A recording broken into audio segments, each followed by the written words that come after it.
Assalamualaikum warahmatullahi wabarakatuh. Sampurasun. Ujang Nyai Incu Aki anu tetep satia. Wilujeng patepang deui sareng Aki dina acara Kileuksa Ngadongeng. Kumaha daramang? Hatur nuhun upami sadayana daramang mah. Mugia salawasna urang sadaya aya dina panangtayungan Allah Subhanahu wa taala. Upami kaleresan aya anu nuju teu damang, boh teu damang lahir, boh teu damang batin. Mugia didamangkeun deui sabihara-bihari. Amin ya robbal alamin. Ujang Nyai, danget ieu Aki sejang ngaguar carios anyar dina judul Neangan Seuneu Mamawa Obor bagian kahiji. Nanging sateuacan Aki ngadongeng, Aki ngemutan deui ka incu-incu Aki anu satia, utamina kanu nembe mendakan channel ieu disuhunkeun pangrojongna ku cara nu yang suka, bagikeun sakentenan di subrek nya. Hatur nuhun. Supados teu seueur teuing yang kolong waktos, sumangga urang ngawitan ngadongeng, wilujeng ngadangukeun.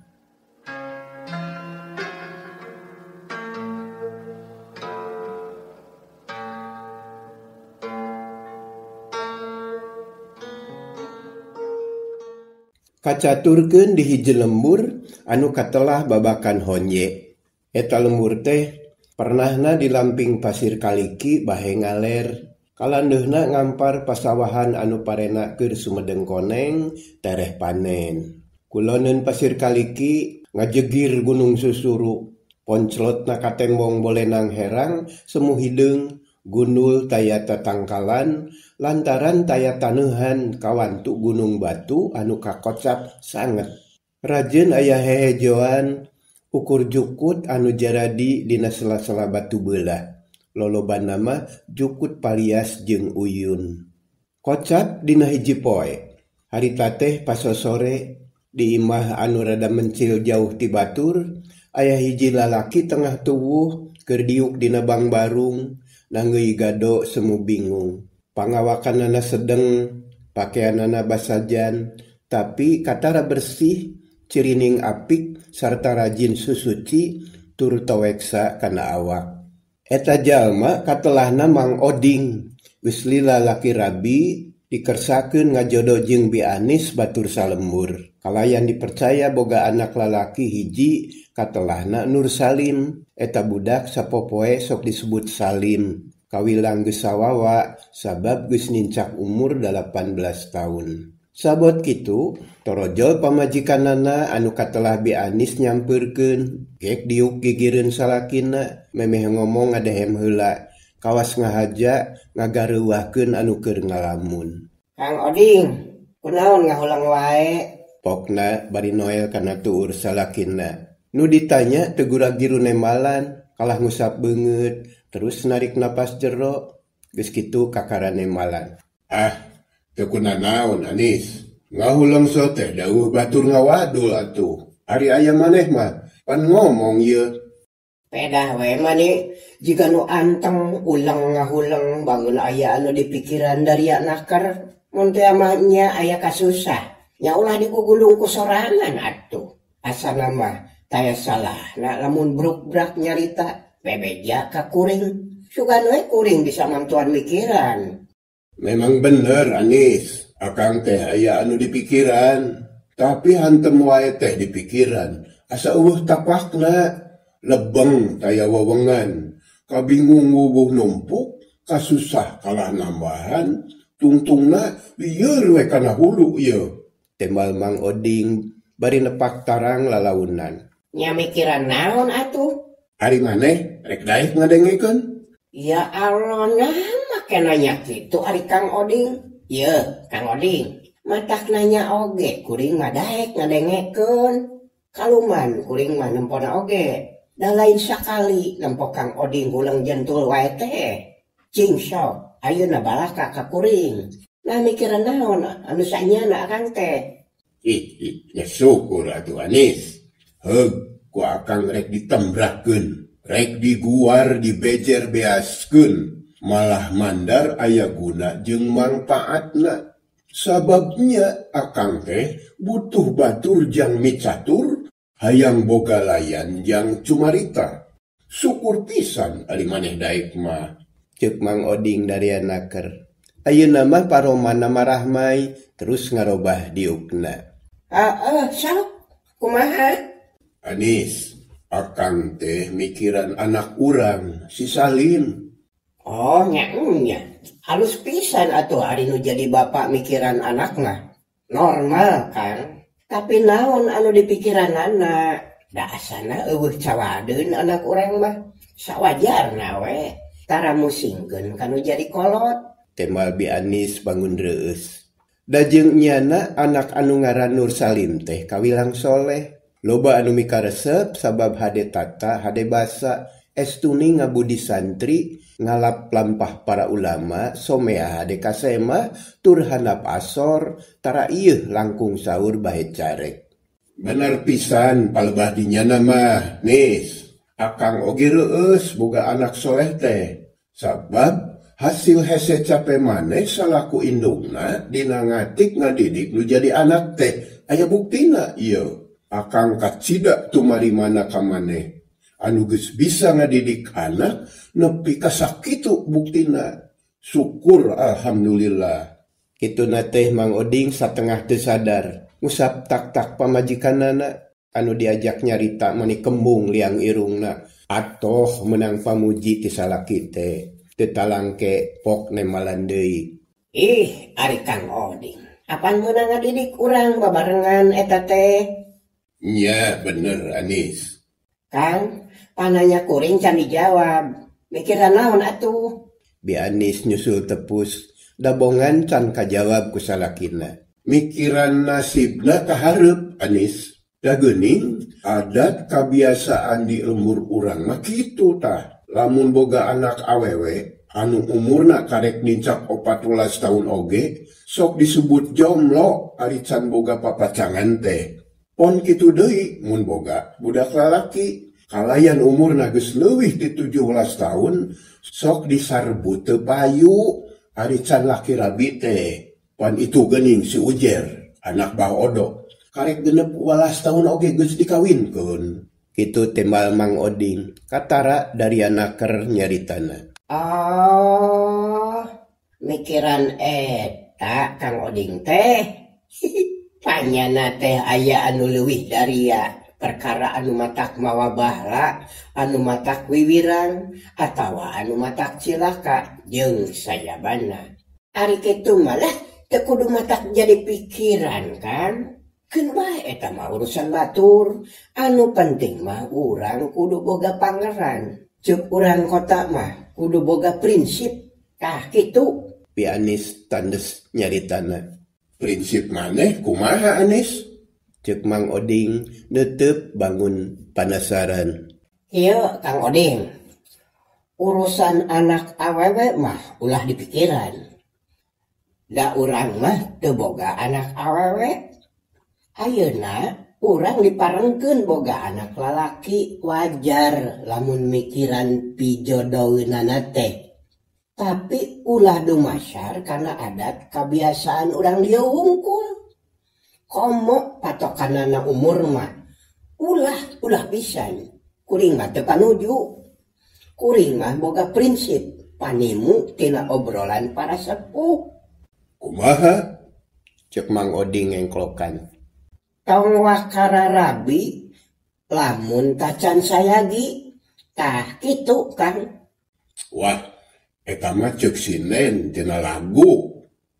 Atukeun bae ari alus mah.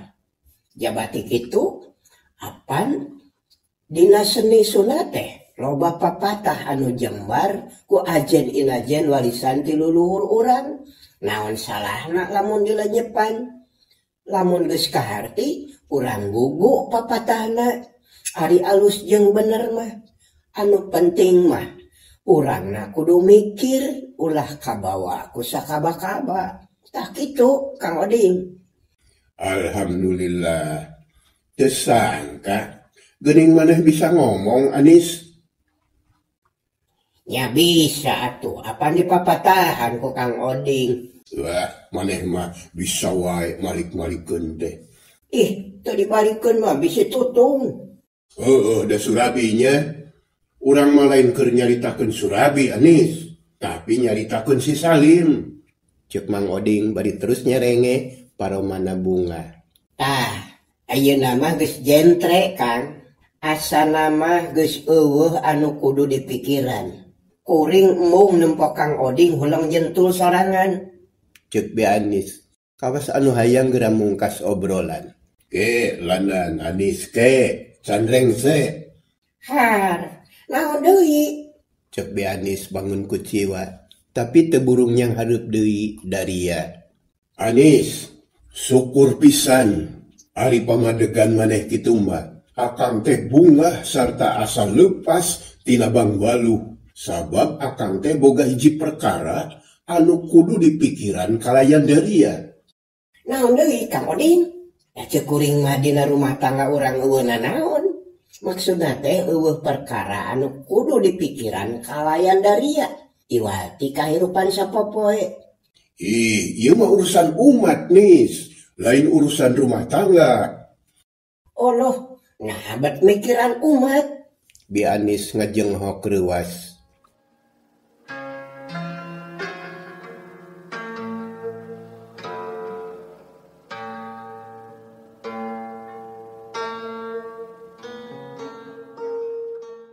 Ujang Nyai ngadenge pananya Bi Anis kitu, Mang Oding teu buru-buru ngajawab, tapi ngarandeg heula ngobrolna.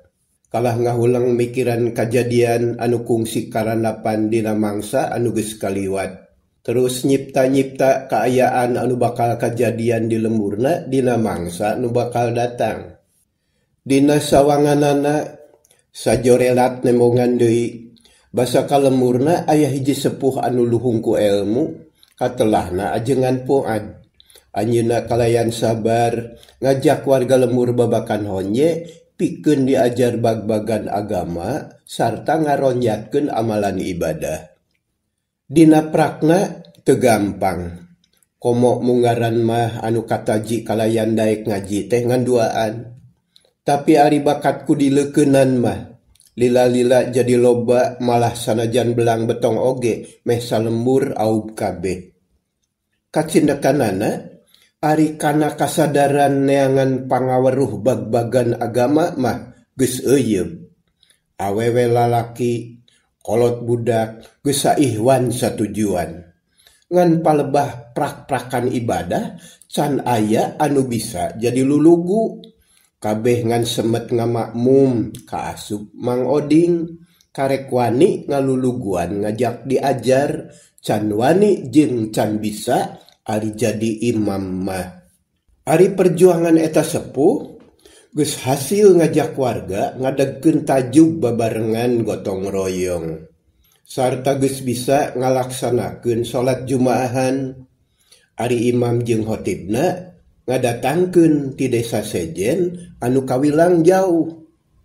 Eta imam teh masih keneh muridna ajengan Puad teh. Dina hiji mangsa aya kajadian anu hese mopohokeunana, malah asa karasa keneh sedih jeung handeueulna. Harita teh poe Jumaah, tajug geus pinuh ku jamaah anu rek ngalaksanakeun salat. Ari waktu terus maju, nyerelek wae nyedek ka waktuna lohor. Sedengkeun imam can embol-embol. Mimitina mah jamaah teh jarongjon we wiridan, tumut kana ajaran ajengan Puad. Tapi lila-lila mah sukuna mimiti sing sireumeun, bujurna asa panas jeung cangkeul, balukar lila teuing diuk ngadagoan datangna imam. Tungtungna ting lalieuk, nepi ka akhirna aya anu nyebut ngaran Mang Oding. Maksudna mah Mang Oding kudu tanggung jawab. Lamun imam teu datang, nya Mang Oding anu kudu nyuluran. Tapi nya kitu. Apan pangaweruh Mang Oding teh can mahi pikeun jadi imam jeung khotib mah. Tungtungna recok ngaromong silih tunjuk. Tapi eueuh anu daek maju da rumasa teu bisa. Pamustunganana Jumaahan bolai alias teu tulus. Jamaah bubar teu karana menang hasil, malah kabeh oge ngarasa nyelu. Ngan untung teu matak jadi goreng, komo da sorena menang beja, yen imam teh nandangan kacilakaan di perjalanan. 2 poe ti harita menang deui beja yen ajengan Puad mulih ka jati mulang ka asal dipunut kunu kagungan. Atuh warga lembur babakan honye teh kacida bingungna, lamun diibaratkeun hayam mah ting cariak paburencai kawas anu leungiteun indung. Eta pangalaman teh dibejakeun ku Mang Oding ka pamajikanana, sanggeus rengse pok mungkas omonganana. Anis, tah kitu pangna akang mikiran umat teh. Oh gitu. Nya kaharti atuh ari kitu mah. Da kuring oge apa kana kajadian eta mah da pugu geus jadi sabiwir hiji, geus jadi kacapangan balarea. Tapi naon hubunganana jeung si Salim anak urang kan? Ceuk Bi Anis bari neuteuk. Kieu Anis, akang teh lain pupujieun. Ngan ieu hate teu daek tentrem lamun lembur urang kieu wae. Sok sieun balik deui ka mangsa anu kaliwat. Jelema teh jauh tina ajaran agama. Ari urang dieu ka akang teh ngangapang bisana, padahal sarua bae balilu tayakan nyaho. Bisa saeutik oge ukur tuturut munding henteu nyaho jeung elmuna. Mang Oding ngaraneg deui ngomongna, dadana asa berat teuing kumaha bet asa aya bangbaluh dina hatena. Sieun katempuhan jeung sieun ngawaluratkeun bararea. Terus kumaha kan? Ceuk Bi Anis bangun teu sabar. Anis, pangna akang mikiran si Salim teh rek menta ridona ka maneh nu jadi indungna, ulah hayang buru-buru ngawinkeun. Tah kitu. Ih, akan tadi geus dijawab. Ceuk kuring oge teu kudu nuturkeun adat kabiasaan urang dieu. Budak lalaki mah ulah wakalaki rabi lamun can sayagi. Ngan kuring can ngarti keneh. Rek dikumahakeun si Salim teh atuh.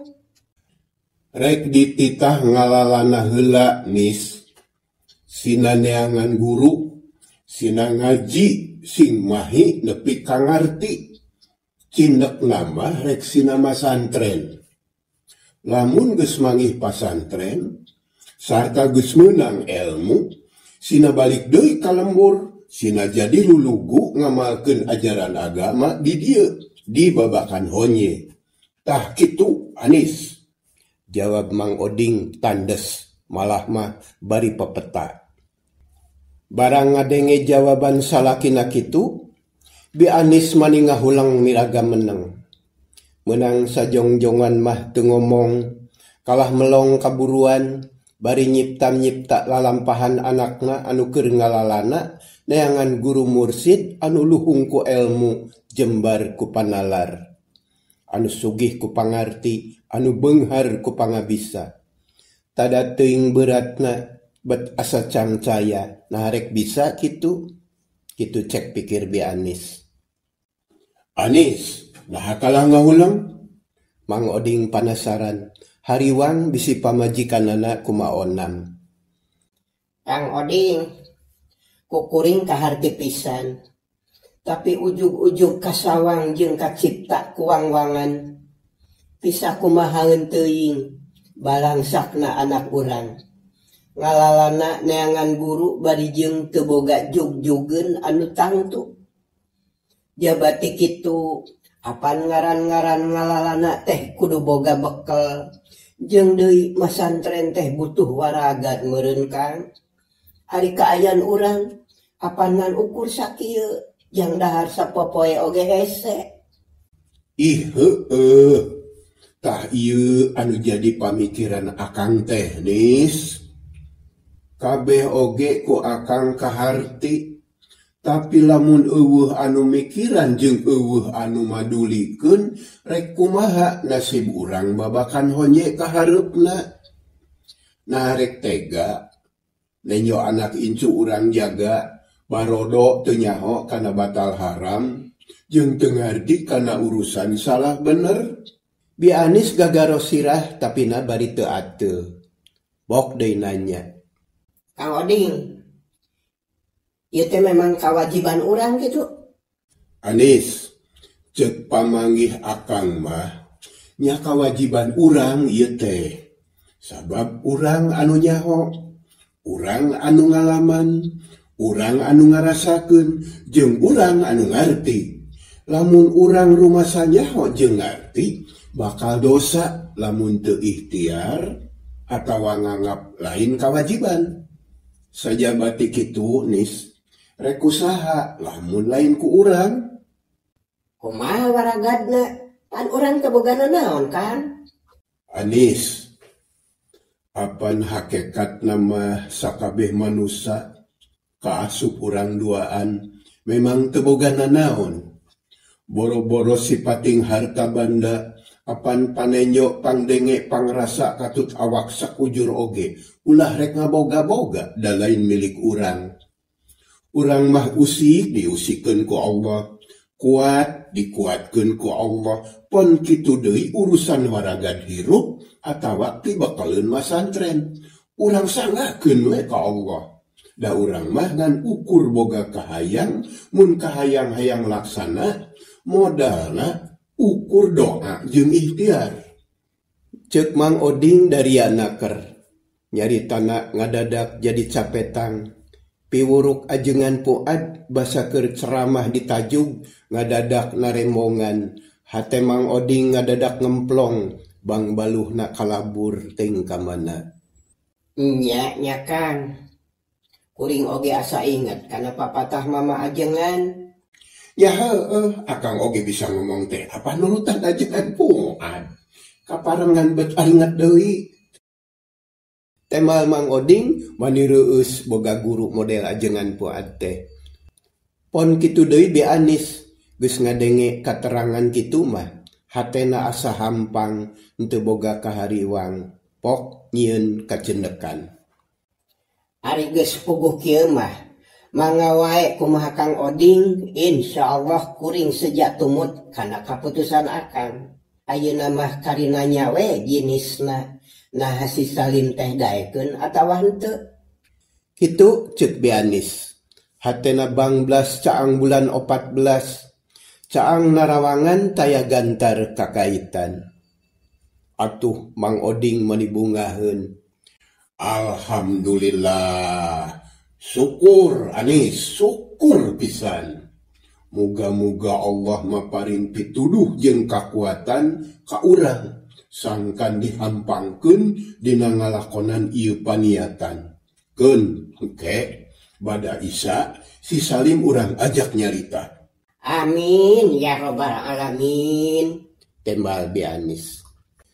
Bareng jeung rengsena anu sawala tina tungtung usuk imah anu dijieun tina awi tali ting keleper lalai barijil. Terus hiber ngawang-ngawang rek neangan pangupa jiwa.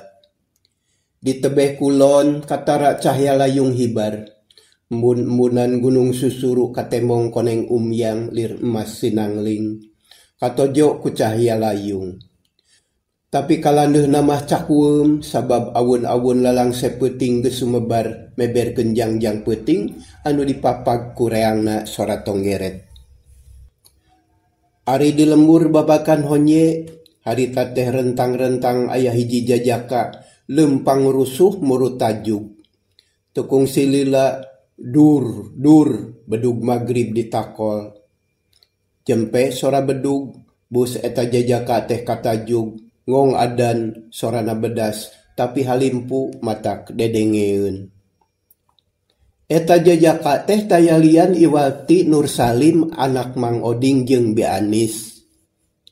Anu engke bada Isa rek ditalek ku bapana daek henteuna miang ninggalkeun lembur ngalalana neangan guru mursid masantren ngalap ilmu bag-bagan agama pikeun bekal bakti kalemah cai ngalaksanakeun pancen amar ma'ruf nahi munkar.